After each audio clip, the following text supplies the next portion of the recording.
Alhamdulillah wassalatu wassalamu ala rasulillahi nabiyina Muhammadin wa ala alihi wa sahbihi wa man tabi'ahum bi ihsanin ila yaumidin. Alhamdulillah, kita bersyukur kepada Allah Subhanahu wa taala atas limpahan rahmat, taufik serta hidayahnya kepada kita semuanya, sehingga kita dapat kembali untuk belajar bersama mempelajari kaidah-kaidah bahasa Arab. Pertemuan kali ini kita akan melanjutkan pembahasan yang sebelumnya, yaitu pembahasan tentang maf'ul li ajli. Pembahasan sebelumnya kita telah membicarakan tentang pengertian maf'ul li ajli.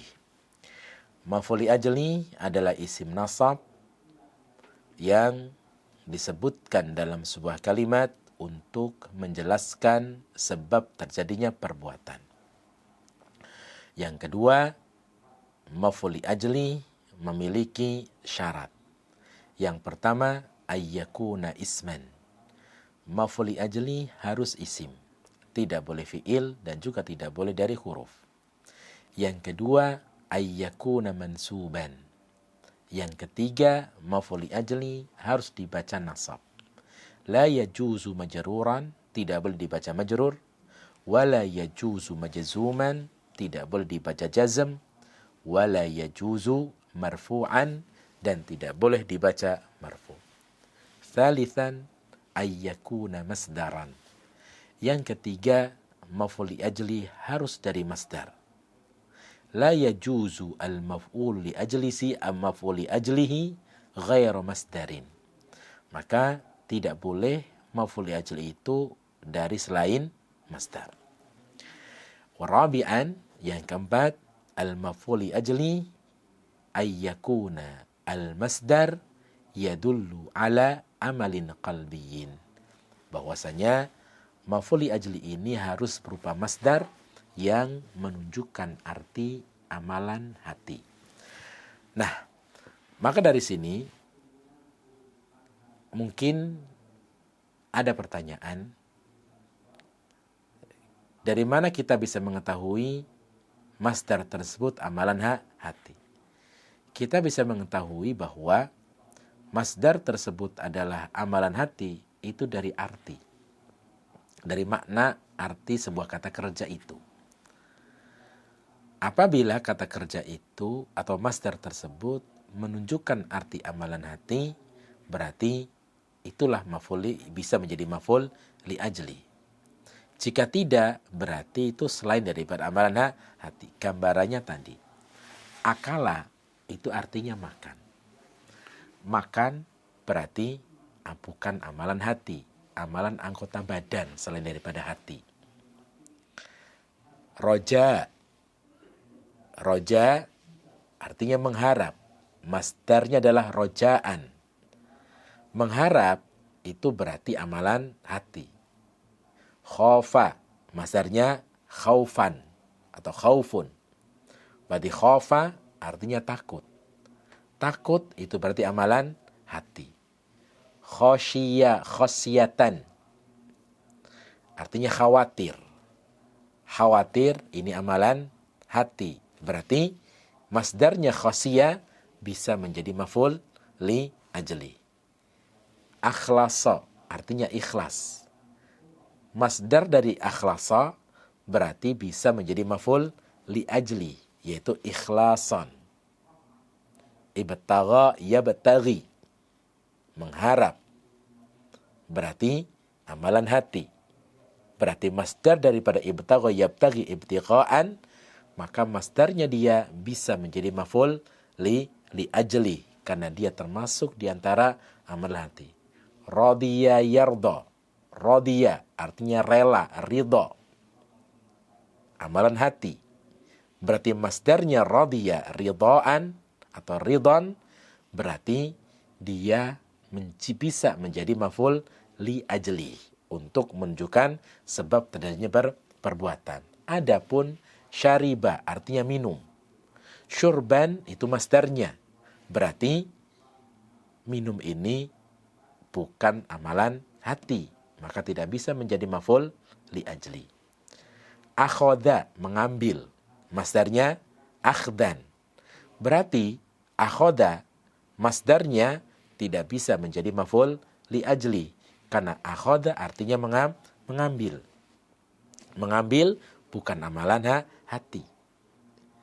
Masya atau masya yamshi, maka berjalan, maka dia tidak bisa menjadi maf'ul li ajli masdarnya masyan, karena masya itu amala masdar atau fiil yang menunjukkan arti anggota badan, bukan amalan hati. Jadi kesimpulannya adalah untuk menentukan sebuah isim ini menunjukkan arti amalan hati ataukah tidak, maka di situ harus kita bisa mengetahui arti dari setiap kata tersebut.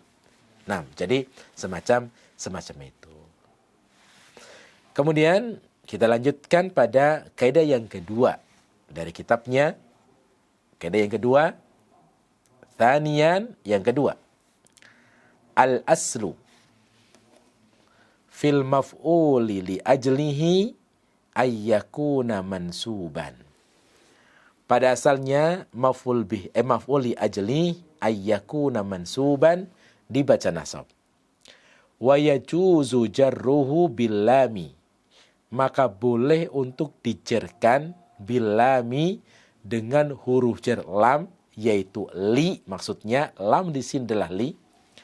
Wahina idin, maka ketika masdar yang sudah kemasukan huruf jar li, la yu'rabu maf'ulan li ajlihi, tidak di'irab sebagai maf'ul li ajli, bal akan tetapi yakunul jaru wal majruru, menjadi jar dan majrur, muta'alliqan bima qablahu, karena berkaitan berhubungan dengan kalimat sebelumnya. Misal, hadara aliyun li ikrami Muhammadin, kalimat ikram.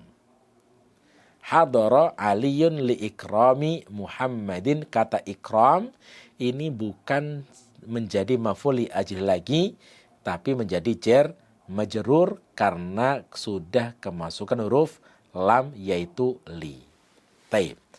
Kalau secara arti maknanya sama. Ali datang untuk memuliakan Muhammad. Contohnya yang kedua, tusarraful mukafa'atu li tasji'il amilina. Gaji itu dibagikan li tasji'il amilina, untuk menyemangati para karyawan. Syahidnya di sini adalah kata tasji. Kata tasji ini sudah kemasukan huruf jar lam atau li. Maka tasji bukan menjadi maf'ul li ajri lagi, tapi menjadi jar dan majrur. Kalau secara arti sama. Taib. Para peserta pembelajaran bahasa Arab online yang dirahmati oleh Allah Subhanahu wa taala, kembali kita pada syarat maf'ul li ajli. Atau kaidah yang kedua ini membicarakan tentang kondisi bacaan dari masdar yang terpenuhi syarat untuk bisa menjadi maf'ul li ajli. Maka dari sini, untuk kaidah yang kedua yang akan kita bicarakan adalah bacaan untuk masdar yang terpenuhi syarat untuk bisa menjadi maf'ul li ajli. Taib. Untuk masdar yang terpenuhi syarat untuk bisa di-i'rab sebagai maf'ul li ajli, itu bisa dibaca dua kondisi atau dua bacaan. Yang pertama dibaca nasab.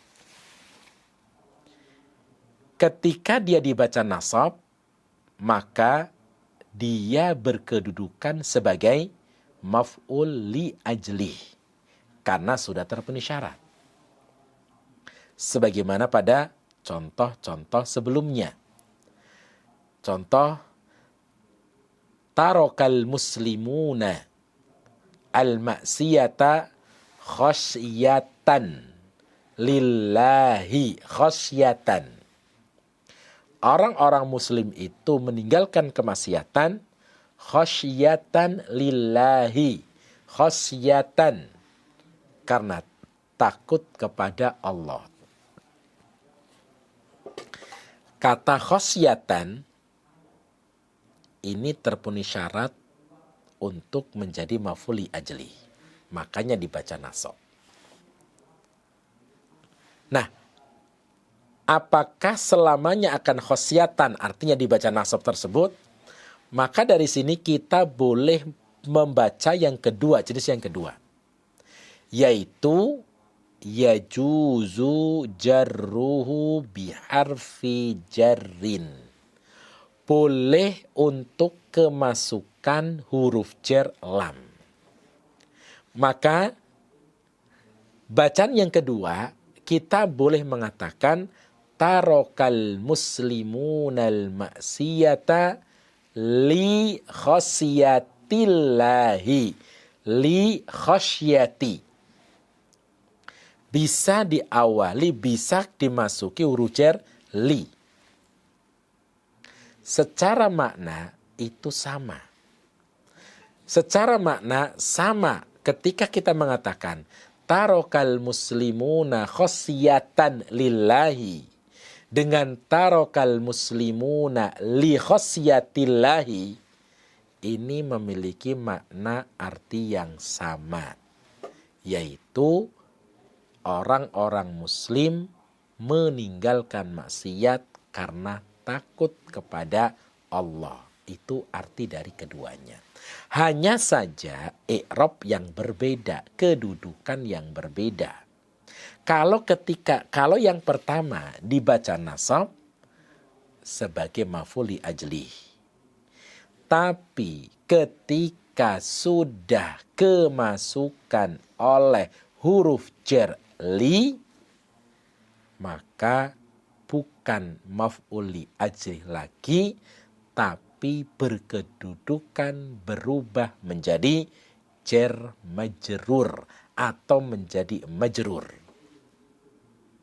Karena sudah kemasukan oleh huruf jar. Sekalipun artinya sama, tapi kedudukan yang berbeda. Bolehkah kita katakan dia fi mahli nasbin? Tidak boleh. Maf'ul li ajli tidak ada yang fi mahal. Maf'ul li ajli tidak ada dengan i'rab fi mahal. Tetap di i'rabna nasab. Contoh yang pertama. Adapun ketika sudah kemasukan huruf jar li, berarti sudah menjadi hukumnya jar dan majrur. Itu boleh. Boleh kemasukan huruf jar. Baik. Misal contoh lagi, misalnya amilal mu'minuna amalan ikhlasan lillahi. Satu. Ikhlasan nasab sebagai maf'ul li ajli. Orang-orang mukmin itu mengamalkan suatu amalan ikhlasan lillahi, karena ikhlas untuk Allah atau kepada Allah. Ikhlasan nasab sebagai maf'ul li ajli, karena sudah terpenuhi syarat tadi. Maka boleh juga kita menambahkan, memasukkan huruf jar li pada kata ikhlas. Maka boleh kita mengatakan amilal mu'minuna amalan li ikhlasillahi. Yajuz, boleh. Secara arti sama. Namun kedudukan yang berbeda. Ikhlasi karena sudah kemasukan huruf jar li, maka menjadi majrur. Jar majrur, bukan maf'ul li ajli lagi. Dan seterusnya. Nah, ini adalah untuk jenis yang pertama apabila isimnya ini terpenuhi syarat untuk bisa menjadi maf'ul li ajli. Ini berlaku untuk isim masdar yang menunjukkan arti amalan hati. Boleh dimasuki oleh huruf jar. Nah, namun apabila ada isim yang tidak terpenuhi syarat sama sekali untuk bisa menjadi maf'ul li ajli, namun ingin menjadi sebab terjadinya perbuatan, maka isim tersebut yang tidak terpenuhi syarat untuk menjadi maf'ul li ajli, namun dia ingin menjadi sebab terjadinya suatu perbuatan, maka wajib untuk dijerkan dengan huruf jer. Contoh. Ada sebuah kalimat, saya pergi ke telaga karena air. Nah, ada sebuah kalimat. Saya pergi ke telaga karena air. Bagaimana cara mengungkapkannya dalam bahasa Arab? Apakah kita mengatakan dhahabtu ilal khawdi ma'an? Khata, salah. Ketika kita mengatakan dhahabtu ilal khawdi ma'an, saya pergi ke telaga karena air, dengan melafadzkan kalimat tadi, wahada khata'un, maka ini ungkapan yang salah. Kenapa? Karena air itu bukan masdar. Sedangkan syarat maf'ul li ajli harus masdar. Air itu bukan masdar. Dan juga bukan menunjukkan arti amalan hati. Tapi sekarang dia ingin menjadi sebab. Caranya bagaimana? Caranya gampang. Tinggal kita memasukkan huruf jar pada kata ma. Maka lafadz yang sahih adalah dhahabtu ilal khawdi lil ma'i.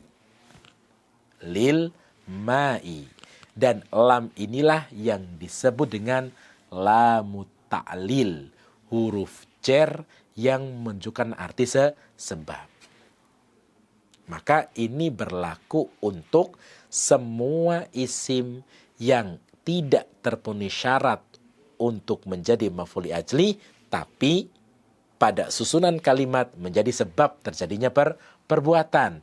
Maka kewajibannya adalah harus untuk dijerkan dengan huruf jar, yaitu li. Wahada akthar istiqmalan. Dan huruf jar li ini paling banyak penggunaannya. Contoh lagi misalnya, Hasan pergi ke pasar karena membeli baju. Mada naqulu bil Arabiyyah? Bagaimana kita mengungkapkan dalam bahasa Arab? Apakah kita mengatakan dhahaba Hasanun ila suqi syira'an lil malabis? Seperti itu? Syira'an lil malabis? Wa hadha ghairu munasib. Maka ini kurang pas. Kenapa? Karena syira, membeli, itu bukan amalan hati. Sekalipun dia masdar. Maka caranya bagaimana? Caranya adalah kata syira dijerkan dengan huruf jar li. Berarti dhahaba Hasanun ila suqi li syira'il malabisi. Li syira'il malabis. Li syira'i. Dijerkan dengan huruf jar lam. Karena menunjukkan arti ta'lil. Baik. Begitu juga ketika seorang mengatakan, Ali pergi ke dapur karena makanan. Apakah dia mengatakan, Dhahaba Aliyun ta'aman wa hadha khata'? Maka yang benar adalah Dhahaba Aliyun ilal madbakhi li ta'ami. Li ta'amin atau li ta'ami. Maka kesimpulannya untuk menentukan isim yang tidak terpenuhi syarat, namun dia ingin menjadi sebab terjadinya perbuatan, maka bisa dijarkan dengan huruf jar. Taib. Itu adalah untuk pembahasan maf'ul li ajli. Wallahu ta'ala alam. Ini yang bisa kita pelajari pada pertemuan kali ini. Semoga bisa dapat difahami. Wassallallahu ala nabiyyina Muhammadin wa akhiru da'wana alhamdulillahi rabbil alamin. Assalamualaikum warahmatullahi wabarakatuh.